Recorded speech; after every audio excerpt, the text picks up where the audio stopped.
Magandang umaga, tanghali, gabi dyan sa inyo sa Pilipinas. Ako po si Jonard Cabanlig. Nandito po ako sa Dubai, UAE. Humingi po ako ng tulong kay Senator Idol Rapi Tulfo at sa kay Admin Arnel Ignacio na sana po matulungan niyo po ako. Pansinin niyo naman po ako. Nag-message po ako sa TikTok niyo. Sana mapansin niyo ako. OFW din naman po ako. May kinakaharap po akong problema rito.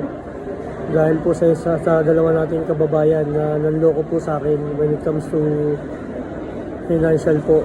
Nanghiram po sila ng pera pero hindi na po sila nagbabayad. Ako po yung nahihirapan na rito, nag-struggle po ako. Hindi ko na po alam kung anong gagawin ko. Sana po matulungan niyo po ako. Sa makakapanood po nito, sana po pakitag po si Senator Idol Rapi Tulfo at si Admin Arnel Ignacio. Please po, parang awa niyo na po. Nagmamakawa po ako sa inyo. Sana matulungan niyo po ako. Parang awa niyo na po. Salamat po. God bless po.